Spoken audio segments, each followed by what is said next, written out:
안녕하세요. 저는 60대 후반의 평범한 할머니입니다. 저같이 아들만 있는 사람은 시어머니 입장일 테니 아마 며느리 얘기를 많이들 하겠죠? 하지만 오늘 저는 우리 아들놈에 대한 사연을 들려드리려고 합니다. 남들한테 절대 얘기 못할 부끄러운 이야기를 오늘 저는 큰 마음 먹고 털어놓기로 했습니다. 무자식이 상팔자니 뭐니 아무리 말해도 자식이라는 건 축복이기도 하고 어쩔 때는 형벌 같은 존재이기도 합니다. 아무리 나이가 들어 제 밥벌이하고 가정을 꾸리고 살아도 부모에게는 늘 바라기만 하고 해준 게 뭐 있냐는 말을 하기도 하죠.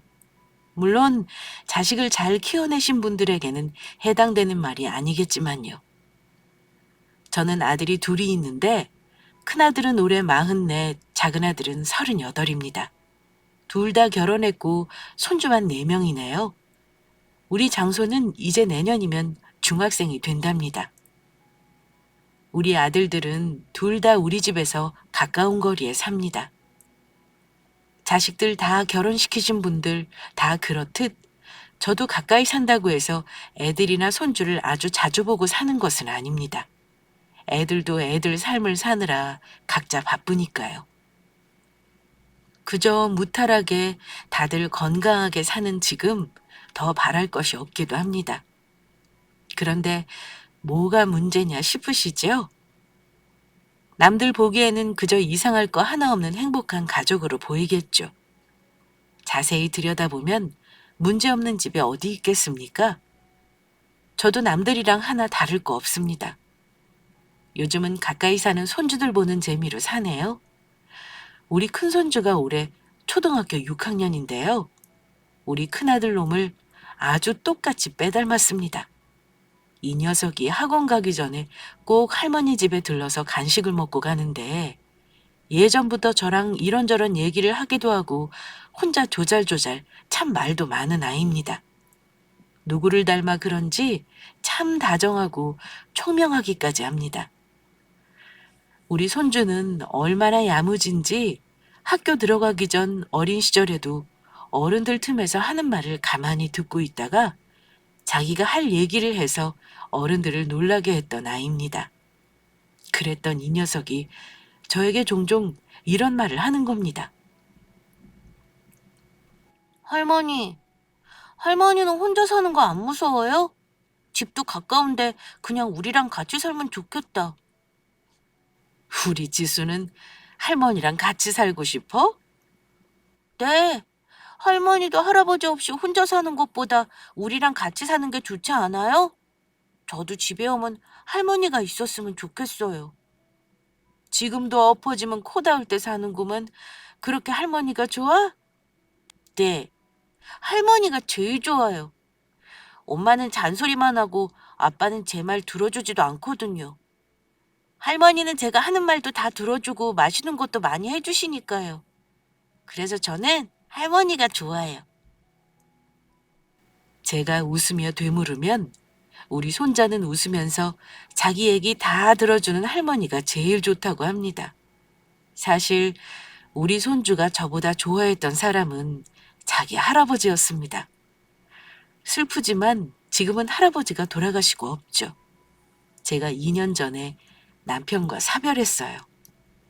남편은 5년이 넘게 암투병을 했는데 결국 암을 이기지 못했습니다. 남편이 세상 떠나기 전 투병하는 동안 그래도 손주, 손녀들과 시간을 많이 보내며 추억을 만들긴 했습니다.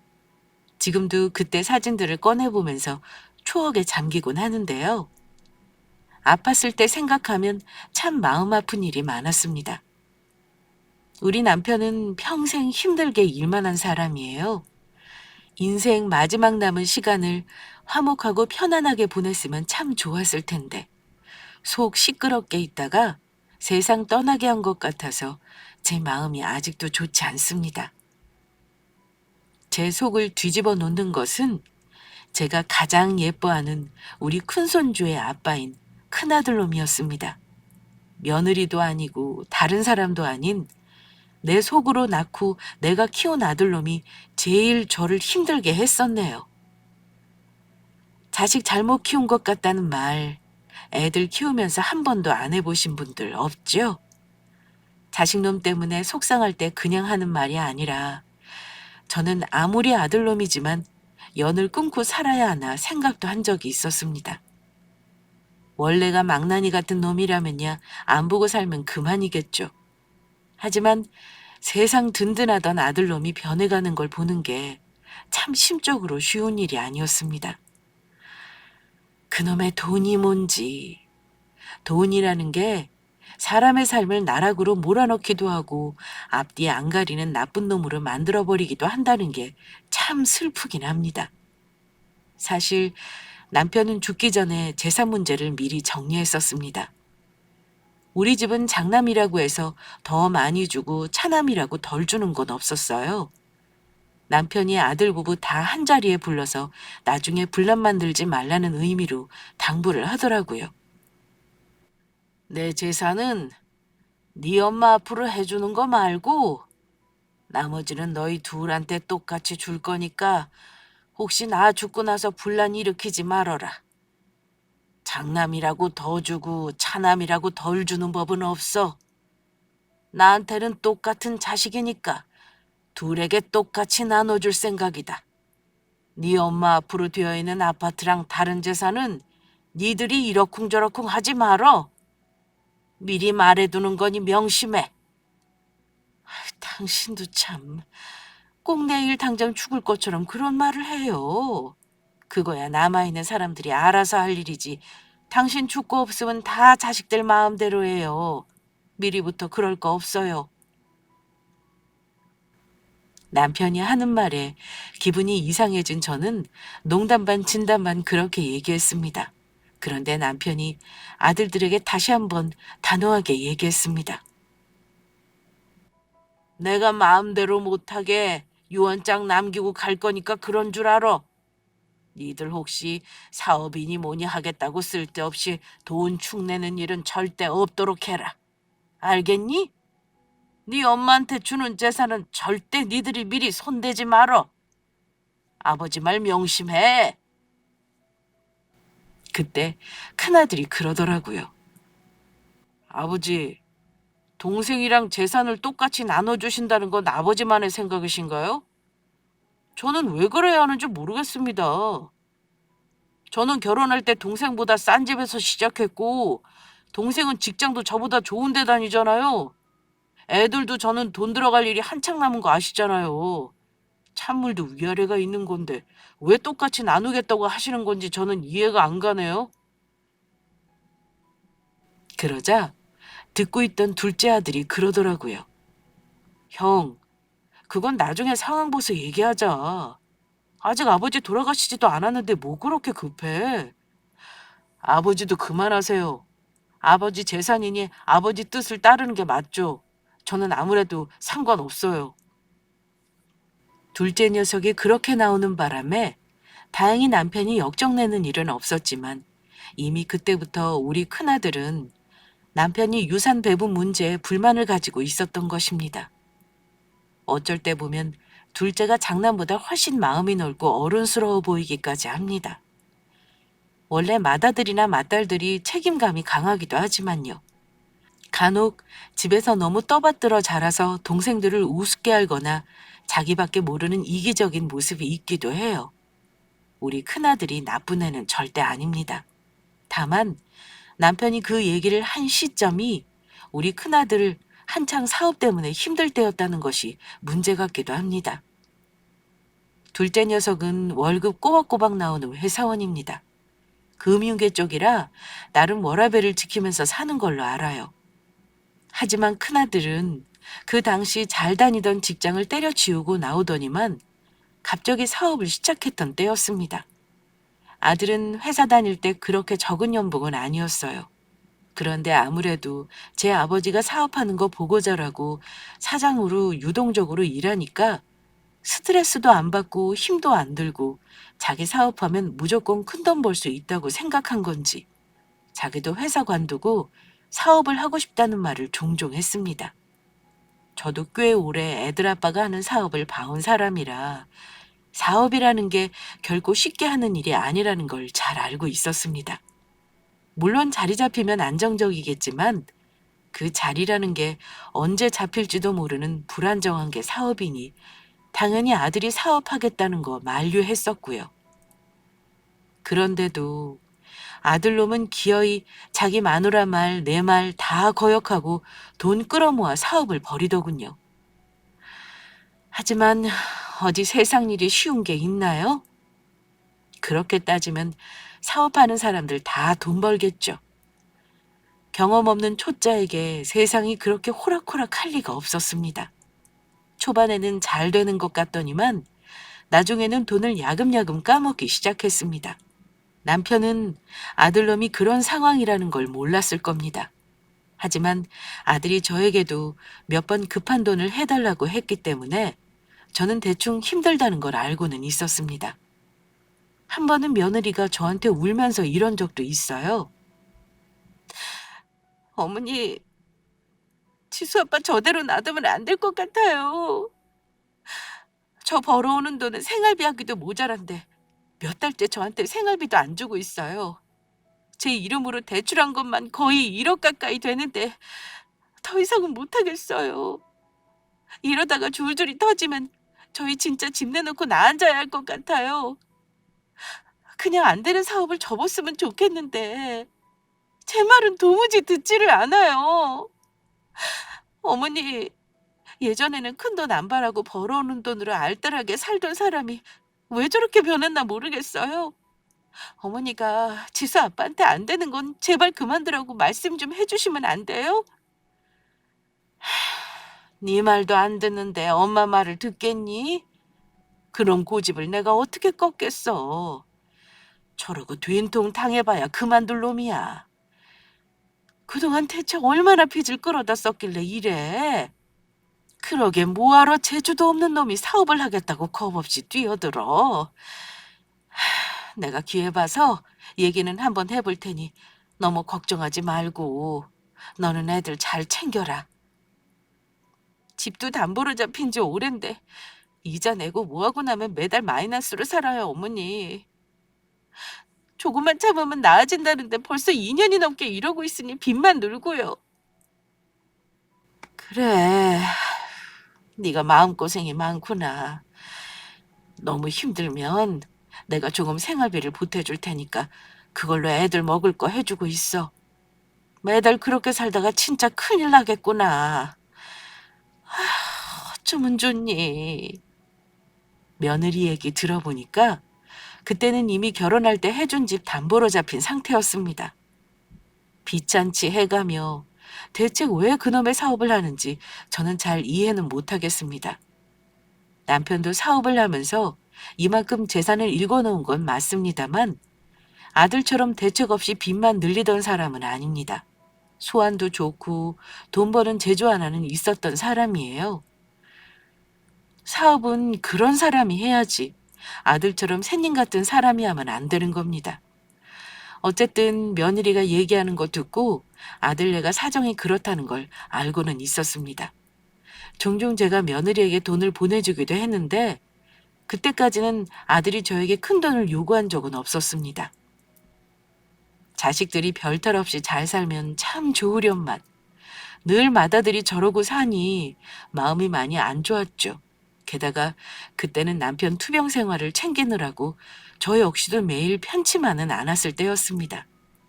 그래서 큰 며느리가 아들 때문에 마음고생하는 거 얘기를 들어도 큰 도움은 주지 못해 미안할 뿐이었습니다.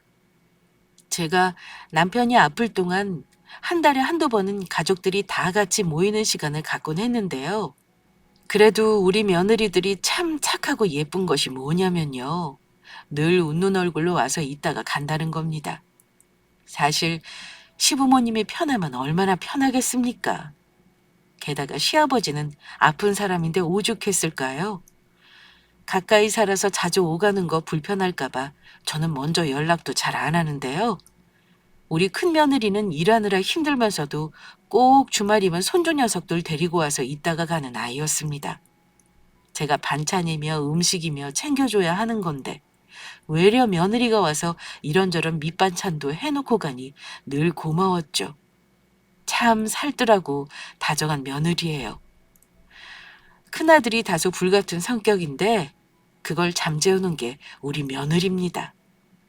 다행히 우리 손주 녀석들도 그런 며느리 성품을 닮아 참 착하고 다정합니다. 큰 며느리가 매번 애들을 데리고 와서 할아버지 얼굴 보게 하고 시간을 보내고 가는 것이 참 고맙더라고요. 만약 아들놈하고 똑같이 굴었다면 남편은 아마 한이 많이 남았을 것 같습니다. 아프다고 누워있다가도 손주들만 오면 벌떡 일어나서 같이 웃고 애들 손에 용돈 쥐어주면서 좋아했으니까요. 특히 우리 큰 손주 지수는 어찌나 자기 할아버지를 좋아라 하는지 집에 들어오면 제일 먼저 할아버지 방문을 열고 할아버지 안부부터 묻는 아이였습니다. 할아버지, 좀 괜찮으세요? 아이고, 우리 지수 왔구나. 할아버지 괜찮아. 우리 지수 보니까 아픈 데가 다 사라지는 것 같다. 공부 열심히 했어? 네, 할아버지. 저 진짜 열심히 했어요. 그래, 지수는 나중에 커서 뭐 하고 싶니? 저는 나중에 의사 되고 싶어요. 그럼 할아버지 아픈 거 다 나을 수 있게 치료도 해줄 수 있고 우리 가족들도 아프지 않게 도와줄 수 있을 것 같아서요. 벌써부터 그런 생각을 했어? 어이구, 기특해라 이 녀석. 그래, 우리 지수가 할아버지 다 낫게 해줄 테냐? 손주가 그때 초등학교 5학년 때쯤이었는데 벌써부터 장래희망을 정해놓고 공부도 열심히 하는 아이였습니다. 남편은 아픈 와중에도 우리 장손장손하며 손주 녀석을 얼마나 애지중지했는지 모릅니다. 매달 손주 이름으로 된 통장에 돈을 모아주면서 나중에 대학 갈 때 줄 거라고 할 정도로 예뻐했어요. 큰아들 놈이 가끔 들리면 분위기가 경직되는 걸 느낄 정도였습니다. 가끔 손주 녀석이 제 아빠가 무뚝뚝하게 구는 거 보고서는 이빠른 소리를 한 적도 있었네요. 아빠는 왜 할머니, 할아버지한테 퉁퉁거려요? 나한테도 맨날 존댓말하고 예의 바르게 하라고 그러면서 아빠는 안 그러잖아요. 아빠도 할머니한테 예쁘게 말하세요. 뭐 이 녀석아? 아빠가 뭘 얼마나 퉁퉁거렸다고 버릇없이 그런 말을 해? 방금요. 할머니가 밥 먹으라고 하는데 대답도 안 하고 알아서 먹겠다고 하잖아요. 아까도 할아버지가 하는 일 잘 되고 있냐고 물었을 때 막 짜증내고요. 그건 아빠도 가끔은 그럴 수도 있는 거야. 지수가 보기에는 아빠가 버릇없었니? 네. 제가 아빠가 하는 거 똑같이 따라하면 아빠 저 엄청 혼낼 것 같아요. 아들이 야무지게 하는 말에 아들놈은 뭐라 대꾸를 못하더군요. 멋쩍어 하기만 하는 거 보니 그래도 지 아들이 하는 말은 맞다고 생각했던 것 같습니다. 저나 남편은 야무진 우리 손주가 하는 말에 그냥 웃기만 했었네요. 그래도 아들이 원래는 자기 아버지에게 돈 얘기는 안 꺼내던 놈이었는데 어느 순간부터는 자꾸 사업자금 얘기를 하면서 저에게 스트레스를 주긴 했습니다. 한 번은 자기도 버티다 힘들었던 모양입니다. 가족들이 다 있는 자리에서 난데없이 돈 얘기를 꺼내는 바람에 남편이 역정을 내고 나서 상태가 더 나빠진 적도 있었습니다. 아버지, 제 몫의 재산은 미리 주실 수 있을까요? 이제까지 제가 부모님한테 손 벌린 거 없는 거 아시잖아요. 근데 이럴 때는 좀 도와주셨으면 해서요. 저도 고민하다가 말씀드리는 거예요. 아버지 힘든 거 저도 잘 알기 때문에 그동안 제 얘기는 안 했는데요. 지금 돈이 꼭 필요한 상황이라서 그래요. 옆에 있던 큰 며느리는 당황해서 아들놈을 말렸습니다. 어머, 지수 아빠, 그런 말을 왜 지금 하고 그래? 아버지 오래간만에 본 자리에서 대뜸 돈 얘기부터 하는 거야? 당신은 가만히 있어. 내가 알아서 할 테니까. 계속 이렇게 힘들게 살고 싶으면 나 말리던가. 보아하니 둘이 상의도 하지 않고 아들 녀석이 마음대로 꺼낸 말이었던 것 같더군요. 오죽 힘들면 저러리야 싶었지만 남편은 워낙 꼬장꼬장한 사람이라 아픈 상태에서도 아들이 한심해 보였는지 호통을 쳤습니다. 너 지금 이 아버지한테 돈 달라는 말이 나오니? 그러게 경험도 없는 놈이 대책 없이 사업을 하겠다고 뛰어들어서 왜 온 가족을 힘들게 하는 거냐? 그러니까 아버지, 제가 오죽하면 이러겠어요. 그동안 아버지한테 제가 손 벌린 적 없는 거 아시잖아요. 처음이자 마지막으로 부탁드리는 건데 어차피 물려주실 재산으로 한번 도와주세요. 도와달라고 한 금액이 1,000만 원도 아니고 억대의 돈이었습니다. 대체 너 사업하는데 뭐 하느냐고 그렇게 돈을 쏟아붓는 거냐? 그런 식으로 하면 얼마 못 버티는 거야. 내가 돈을 줘봤자 밑 빠진 독에 물 붓는 거일 텐데 줘서 뭐 하겠니? 어차피 물려줄 재산이니 미리 달라니. 대체 너 어쩌려고 이러는 거냐? 남편은 아들에게 돈을 줘봤자 금방 없어질 돈이라는 걸 알고는 주지 않겠다고 했습니다. 그러자 아들놈은 언성을 높이면서 원망을 쏟아냈습니다. 아버지는 다 죽어가는 지금도 저한테는 도움을 안 주시네요. 뭐든 알아서 하라고 말만 하시고 해준 것도 없으시면서 이럴 때 도와주시면 좋잖아요. 예, 너 아버지한테 무슨 말을 그렇게 해? 당장 그만두지 못해? 엄마도 다 아시잖아요. 아빠도 사업한답시고 엄마 고생시키고 저나 동생하고 제대로 놀아준 적도 없고 엄마한테 다 맡겨놓기만 했었잖아요. 그럼 아들이 힘들 때 이런 거라도 도와주셔야죠. 안 그래요? 근데 끝까지 안 도와주실 것 같으니까 저도 더 이상 얘기하기 싫네요. 아버지 마음은 잘 알겠어요. 아들은 이런 말까지 하며 불만을 쏟아내고는 자기 식구들을 데리고 돌아가 버렸습니다. 남편은 아들의 그런 모습을 보고 며칠 동안 많은 고민을 하는 듯 했습니다. 그러더니 저에게 아들이 필요한 돈이 대충 얼마인지 알아오라고 하더군요. 결국은 남편이 며칠 후에 저에게 아들 주라고 통장을 내밀더라고요. 저는 그걸 큰 며느리에게 따로 건네주었습니다. 지수 엄마, 이거 받아두렴. 네 아버지가 주라고 해서 너 따로 부른 거야. 제가 통장을 건네자 며느리가 눈이 휘둥그레지며 놀라더라고요. 네? 이게 뭐예요, 어머니? 뭐긴. 지난주에 그 일로 네 아버지가 마음이 많이 안 좋았던 게지. 네가 가지고 있다가 나중에 기회 봐서 지수 아빠한테 쓰라고 주든지 알아서 하렴. 안 갚아도 되는 돈이라고 네 아버지가 꼭 전화를 했으니까 그런 줄 알고. 네가 애 많이 쓰고 있는 거 엄마가 잘 알고 있어. 어째 안 좋은 날만 있겠니? 살다 보면 좋은 날도 올 거야. 우리 아들 때문에 네가 너무 고생하는 것 같아서 늘 미안하고 고맙다. 며느리는 통장을 받아들고 울었습니다. 시부모 앞에서 힘든 티 안 내는 거 보면서 그동안 고맙기도 하고 참 너무 미안했는데 남편이 이런 식으로라도 한번 도와주니 마음이 한결 편하더군요. 그 돈을 어찌 썼는지는 그날 이후 묻지도 않았습니다. 한편 남편의 상태는 점점 안 좋아지기만 했습니다. 나중에는 병원에서도 더 이상 해줄 것이 없대요. 그냥 가족들하고 의미 있는 시간을 보내라고 하더군요. 그래서 호스피스 병원에서 통증 조절만 하고 남은 시간을 보내기로 결정했습니다. 그런데 가족들이 똘똘 뭉쳐야 할 이 시기에 큰아들 놈이 문제였습니다. 제 아버지는 오늘 내일 하고 있을 때 뭐가 그리 바쁜지 매번 애들하고 자기 마누라만 보내고는 바쁘다고 오지도 않더군요. 며느리는 아들이 어떤 상황인지 얘기해 주더라고요. 어머니, 요즘 지수 아빠가 많이 힘들어요. 그동안 고비 넘기도 잘 된다 했는데 요즘 또 그러더라고요. 저도 더 이상은 대출 끌어다 쓸 곳도 없고요. 많이 힘드니?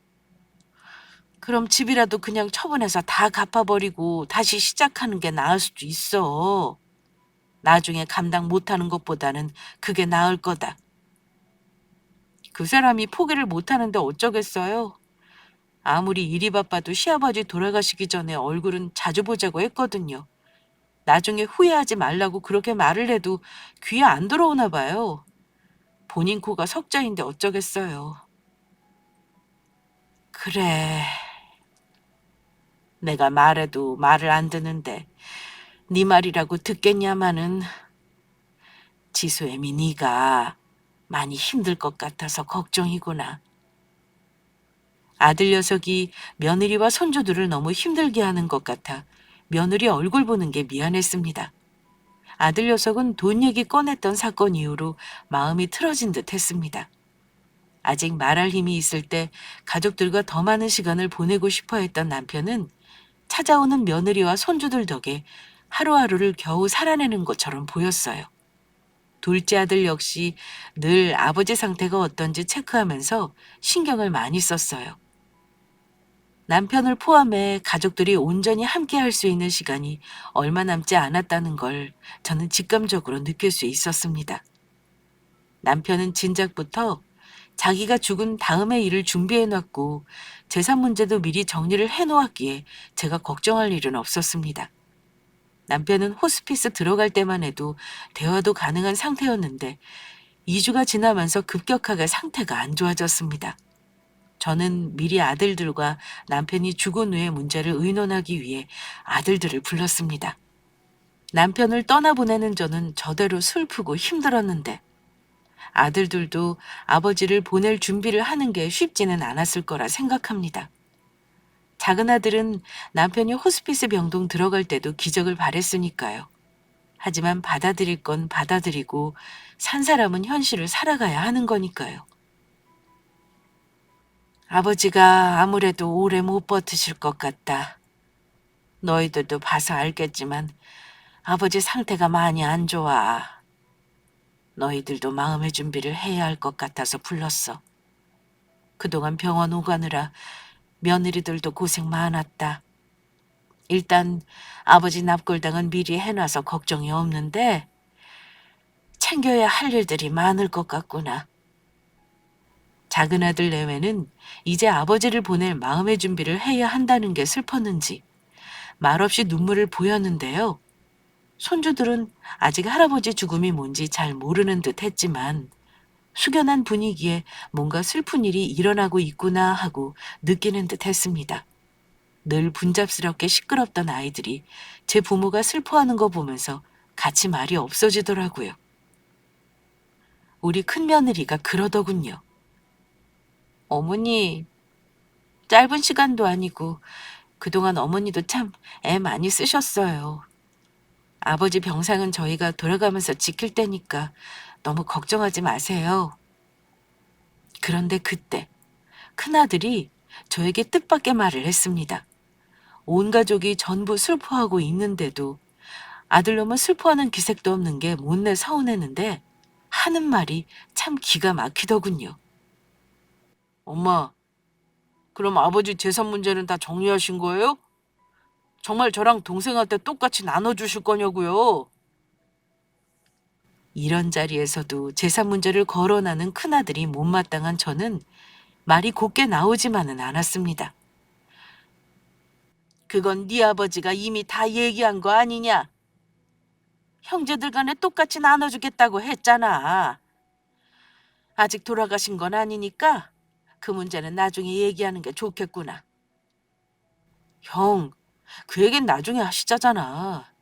형은 아버지가 오늘 내일 하고 있는 마당에 그런 말이 나와? 아버지 정신 조금 있을 때 가서 같이 있어드리기나 해. 형은 아버지 호스피스 들어가신 다음에 몇 번이나 왔어? 이러다가 아버지 돌아가시면 얼마나 후회하려고 그래. 작은 아들은 형이 또 재산 얘기를 꺼내자 형이 너무 무심하다며 나무랐습니다. 하지만 큰아들은 그 말에 콧방귀도 뀌지 않더군요. 가족들끼리 한마음으로 아버지를 신경 쓸 중요한 시기에 저렇게 끝까지 이기적인가 싶어서 참 마음이 무너지더라고요. 저는 아들이 재산을 똑같이 분배받는다는 거에 불만이 있다는 걸 알고 있었기에 그 이야기는 나중으로 미루고 싶었습니다.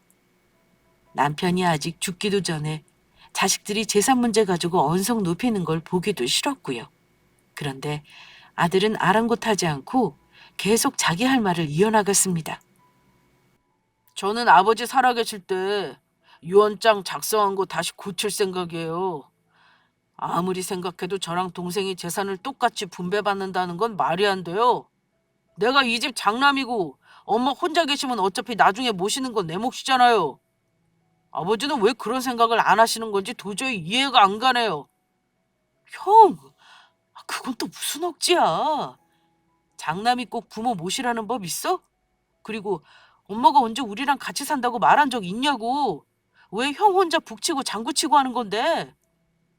너도 나한테 재산 더 오는 건 싫으니까 이런 소리 하는 거잖아. 말 나온 김에 오늘 다 결판을 내야겠다. 그만해, 형. 지금은 우리끼리 이럴 때가 아니야. 나중에 형이 원하는 대로 들어보고 나도 생각해 볼 테니까 제발 그만하자. 그건 글쎄 네 생각이고. 그럼 지금 재수 씨한테 그래도 되냐고 물어볼까?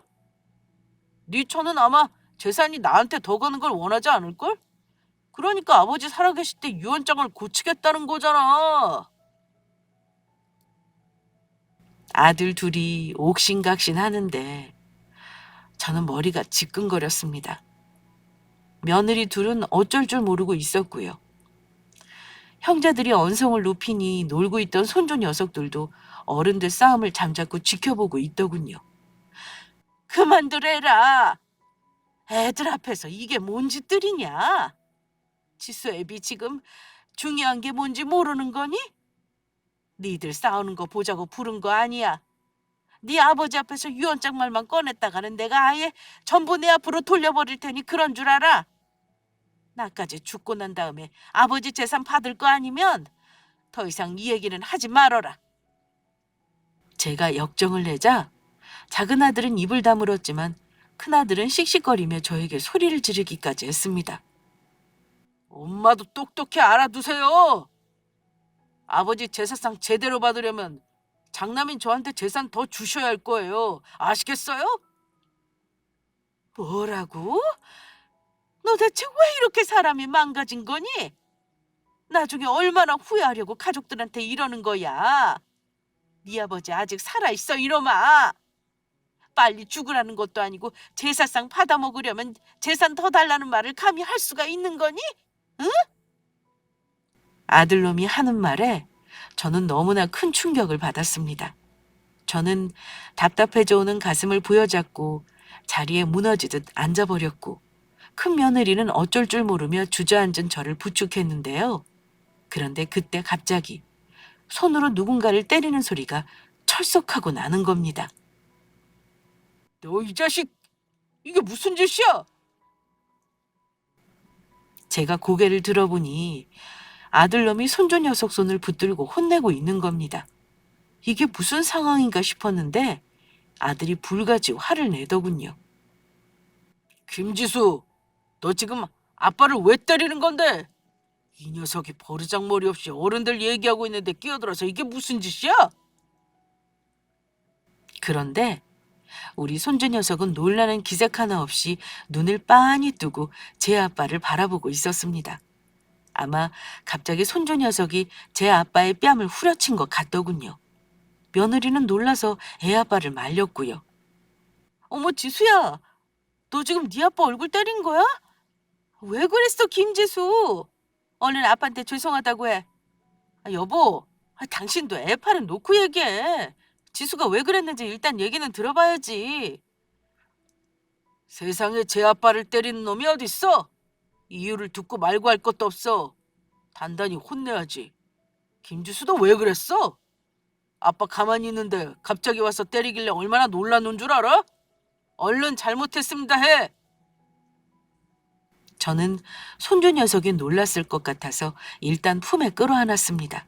그런데 이 녀석이 몸에 힘을 꽉 주고는 도무지 환한 기색을 풀지 않는 겁니다. 그러더니 곧 울음을 터뜨릴 듯한 얼굴로 이러더군요. 아빠가 너무 미워서 그랬어요. 아빠가 미워서 그랬다는 말에 모두들 할 말을 잃었습니다. 당황한 큰며느리가 손주에게 물었어요. 아빠가 밉다고? 지수야, 어른들 얘기하는 거에 아이는 끼어드는 거 아니야. 아빠가 아까 작은 아빠랑 싸운 건 다 이유가 있어서 그래. 너 설마 아빠가 큰 소리 낸 거 싫어서 아빠 때린 거야? 큰 며느리가 손주를 달래며 얼른 아빠에게 사과하라고 했는데 손주가 이런 말을 하는 겁니다. 아빠는 왜 맨날 가족들이 모이면 웃지도 않고 무서운 얼굴만 하고 있는 건데요? 오늘도 할아버지 보고 와서 다들 슬픈데 아빠 혼자 계속 가족들이 싫어하는 말만 하잖아요. 저도 다 알아요. 아빠가 할아버지 돈 자꾸 달라고 하는 거 다 안다고요. 뭐? 너 이 자식 아빠한테 그게 무슨 말버릇이야? 아빠 얼굴 때린 거 얼른 사과하지 못해? 아빠가 그만 말했으면 좋겠어서 때렸어요. 아빠는 왜 할머니한테 그러는 건데요? 작은 아빠는 할머니, 할아버지랑 맨날 웃으면서 얘기하는데 아빠는 맨날 소리만 지르고 돈 달라는 말만 하잖아요. 집에서도 엄마랑 맨날 돈 때문에 싸우고요. 근데 오늘도 또 작은 아빠랑 싸우는 거 보니까 아빠가 너무 미워요. 우리 가족들은 아빠만 없으면 다 사이좋은데 아빠가 다 망쳐놓고 있잖아요. 아빠 정말 밉다고요. 할아버지 돌아가셔도 계속 이럴 거예요? 그럼 할아버지가 얼마나 슬퍼하시겠냐고요. 손주 녀석은 12살밖에 안 된 녀석이지만 모르는 것 같아도 집안 돌아가는 사정이나 제 가족 사정을 빤하게 알고 있었습니다. 손주는 이내 울음을 터뜨리고 엉엉 울었습니다. 제 아빠가 그동안 엄마랑 싸우는 거 보고 마음이 많이 상한 듯 했어요. 애들은 부모 싸움이 얼마나 견디기 힘들었겠습니까?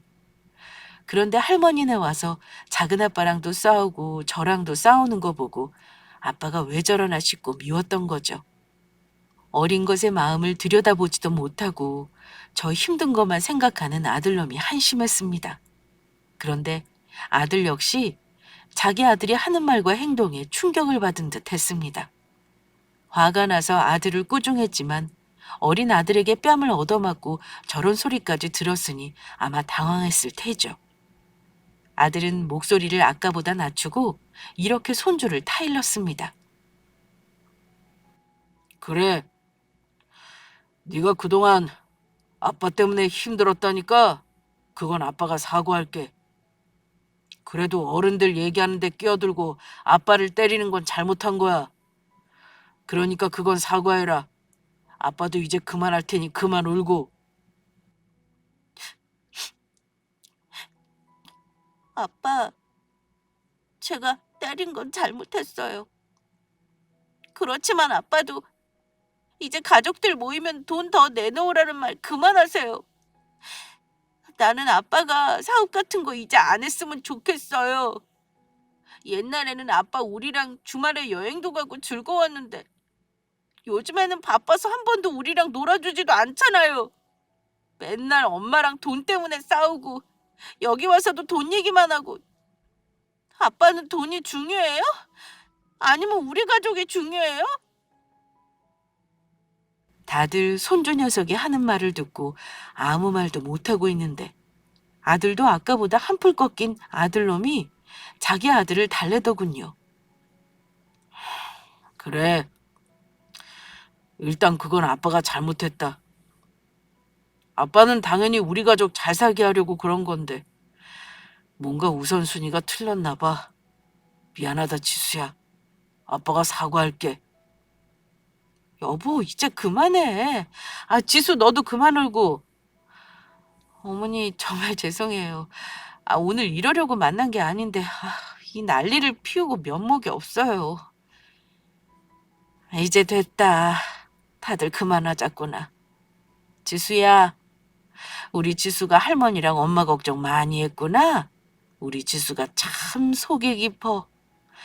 그래도 아빠를 그렇게 때리면 못 쓰는 거야. 너도 그건 알지? 이제 그만 울고 아빠도 더 이상 큰 소리 안 낼 거니까 걱정 말어. 그날은 생각지도 못한 손주 녀석의 행동 때문에 온 가족이 놀랐습니다. 아들놈이 재산 얘기를 꺼내며 분위기가 험악해질 줄 알았는데 손주 녀석이 그런 식으로 제 아빠의 행동을 끊어놓을 줄은 몰랐습니다. 어린 것이 얼마나 속을 끓였길래 그런 행동을 했을지 마음이 참 아프더라고요. 아들은 자기 아들 행동에 나름 충격을 받은 듯한 얼굴이었습니다. 그날 이후로는 유산 문제는 입 밖으로 꺼내지 않더군요. 그리고는 그 전과 전혀 달라진 태도를 보였습니다. 남편이 세상 뜨기 전까지 아들은 그 전과 달리 부드러워진 태도로 저를 대했고 저에게 사과를 하기까지 했습니다. 엄마, 그동안 제가 못되게 굴어서 정말 죄송해요. 저도 사실 그러고 싶지는 않았어요. 못되게 굴고 있다는 거 다 알면서도 내 상황이 힘드니까 그게 잘 안 되더라고요. 지난번에 저 도와주신 것도 고맙다는 말씀 못 드렸는데 정말 죄송해요. 에휴, 너도 힘드니까 그랬을 거라 이해는 해. 너도 네 아들이 말하는 거 보고 충격받은 게로구나? 그렇죠. 우리 아들이 저 정신을 번쩍 들게 하더라고요.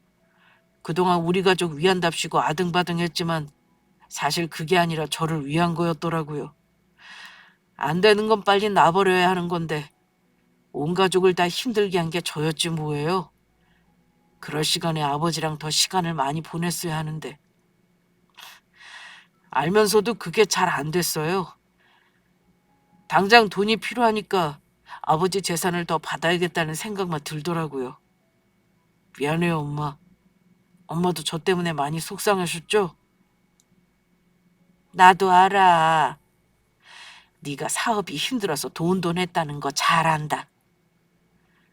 지금은 어찌 해결이 좀 되어 가는 거니? 아휴, 해결이 어찌 되겠어요. 어떻게든 되겠죠? 저 다시 시작하려고요. 애들 엄마도 이미 얘기했어요. 사업 접고 빚 다 갚아버리자고 하니까 좋아하더라고요. 제가 지금 되지도 않는 사업한답시고 이 시간을 흘려보내면 애들하고 시간 많이 못 보낸 걸 나중에 후회할 것 같아요. 그래, 잘 생각했다.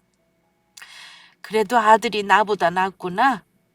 너를 이렇게 정신이 번쩍 들게 하니 말이다.